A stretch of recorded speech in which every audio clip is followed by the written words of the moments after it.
국민의당 박주연 의원입니다. 저는 정말 이 자리가 너무 한심하기 짝이 없습니다. 정말 내노라 하는 경제부총리, 차관, 또 기재위의 국회의원들이 다 모여서 지난번 구조조정 청문회에서 사실상 이미 다 망했다라고 판정이 난 15,000명 근로자를 가진 하나의 조선회사의 내년 수주가 얼마가 될 건지 이거를 따지고 앉아있다라는 것이 정말 한심하기 짝이 없습니다. 도대체 왜 산업은행 또 수출입은행 대표적인 국책은행 2개와 정부가 이렇게 15,000명짜리 회사 하나에 코가 깨인 건지 일부러 꿰인 건지는 모르겠지만 거기에 지금 23조가 들어갔어요. 국민 세금이. 지난번 수출입은행 경우에 성동조선에 2,000명 근로자를 가진 그 하나의 회사에 5조가 들어갔어요. 잠깐만.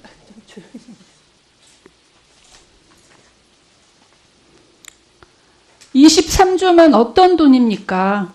예, 그 15,000명의 그 근로자들만 소중합니까?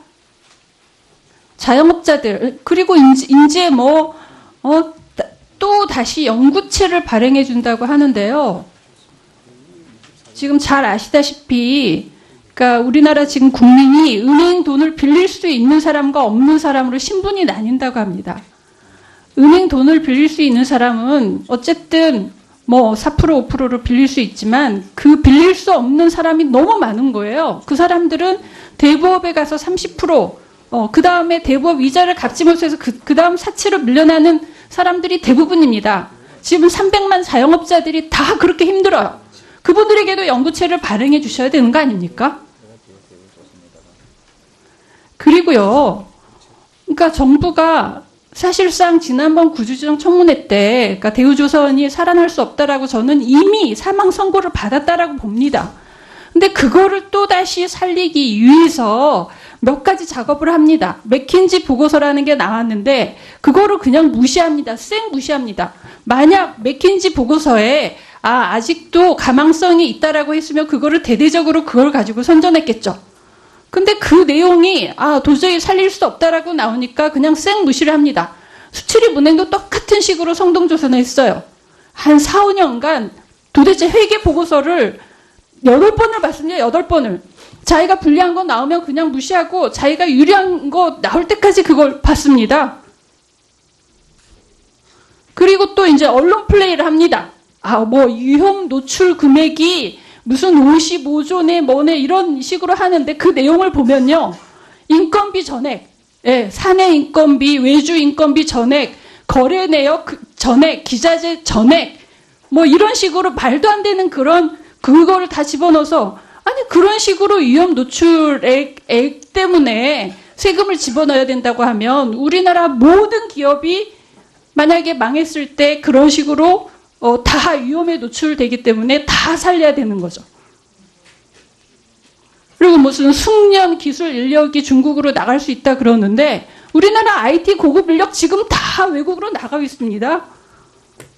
꼭 그 조선업에 앞으로 그 무슨 공급에 대한 그러니까 수요에 대한 아무 전망도 없는 그 산업의 일부 숙련 기술 인력을 국내에 계속 붙잡아 두기 위해서 국민 세금이 23조 들어간 거를 또 계속 집어넣어야 됩니까?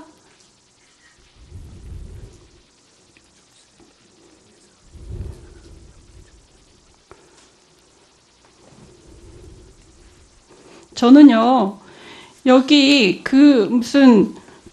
감축 추진 계획, 대우조선해양, 직영 인력을 18년까지 얼마를 줄이고, 또 18년까지 뭐를 어떻게 줄인다는 거 하나도 믿지 않습니다. 줄이려면 지금 줄여야죠.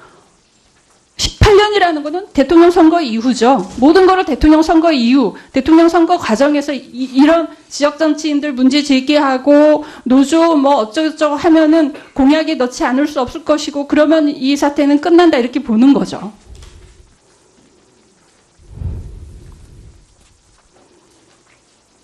도대체 15,000명이 근무하는 회사에 23조를 국민 세금을 집어넣고 또 집어넣겠다는 게 말이 되나요?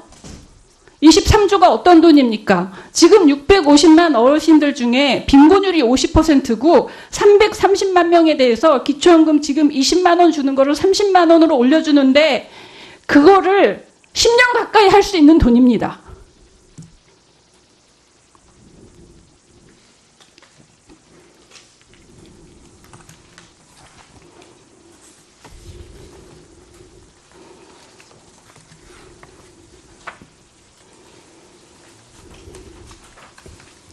부총님 대답해 보세요.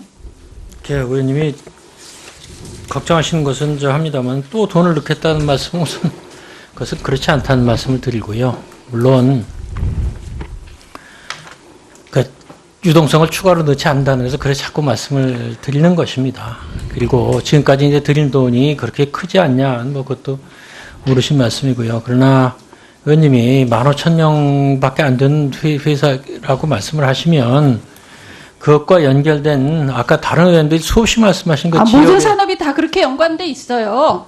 모든 산업이, 모든 기업이 다 그런 연관 효과가 있는 겁니다. 예, 조선업은 그런 연관이 크다는 말씀이 제가 그러니까 더 해줘야겠다는 것이 아니고요. 지금 이 방안으로 자, 이렇게 묻겠습니다. 뼈를 깎는 자부 노력을 맥킨지 보고서가 일단 대우조선은 가망성이 없다라고 평가했다라고 알려지고 있고 그거는 저는 사실이라고 봅니다. 그 얘긴즉슨 대우조선 해양의 청산 가치가 존속 가치보다 더 높다라고 판단한 것으로 보이는데 그 구체적인 수치에 대해서 알고 계시면 말씀해 주시고 지금 알지 못하면 자료를 제출해 주십시오. 네, 저는 알지는 못하고요. 혹시 뭐 그것이 가능하다면 제출해 드리겠습니다. 지금 그 자료를 제가 입수할 수 있을지도 지금은 잘은 모르는 상태이긴 합니다.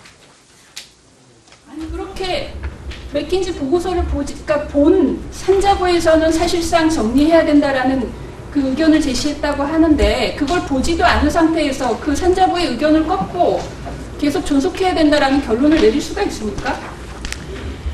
어떤 뜻으로 산자부의 의견을 꺾었다고 말씀하시는지는 모르겠습니다만은 뭐 다 이것을 그 안을 마련하는 데 있어서 각 부처별로 또 개인별로 여러 다른 의견도 있고 굉장히 논쟁도 있고 그랬습니다. 그런데 지금 이 시점에서는 그래도 이런 방안으로 유도를 하는 것이 최선이다 하는 것을 말씀을 드렸고요.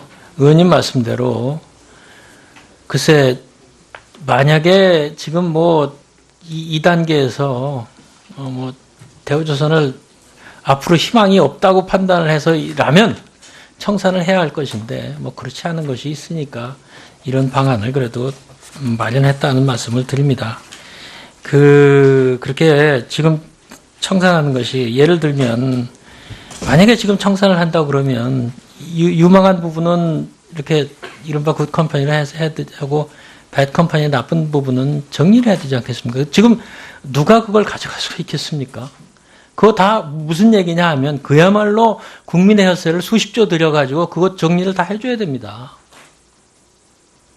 뭐 그렇고 저렇고 제가 따질 것은 아니라고 보고요. 저희로서는 그래도 가능성이 있는 것은 좀 더 살려봐야 된다는 뜻이고 그러나 누차 말씀을 드렸다시피 지금 계속해서 앞으로도 3사가 다 아주 고통스러울 것이고 특히 뭐 자꾸 오늘 얘기가 나오는 대우조선은 더욱더 고통스러울 겁니다. 법조관리 들어간다 하더라도 바로 이게 그 순간적으로 스탑을 하는 게 아니잖아요. 그래서 그러니까 현재 그 기수주 받은 선박을 만들 때까지는 그 부분에 한해서 존속을 얼마든지 할 수 있는 것이고 그러니까 지금 아니 그런 게 포함되어 있습니다. 지금 심지어 해양 플랜트도 인도를 하려고 지금 만든 게 있습니다. 그런데 지금 정부가 약간 저는 국민을 겁박했다라고 보는데요. 마치 이게 그러니까 스탑을 하면 그러니까 법정 관리 들어가면은 이게 올 스탑이 되는 것이고 그로 인해서 정부가 그동안 물린 돈에서 엄청나게 손해를 봐서 감당할 수 없는 것처럼 굉장히 손해가 더 큰 것처럼 그런 식으로 언론 플레이를 한 후에 이런 결정을 내린 겁니다. 저희는 그런 언론 플레이는 안 했다고 생각을 하고요. 하여튼 뭐 저희도 걱정이 많고 의원님도 걱정이 많으신 걸 저희 충분히 이해하고 참 걱정은 같이 저희도 하고 있다는 말씀을 드리고 하여튼 지금 단계에서는 이 방안이 그래도 그나마 제일 최선의 방안이다 하는 것으로 말씀을 대신하겠습니다. 네, 수고하셨습니다. 다음은 이성구 위원님 질의해 주시기 바랍니다.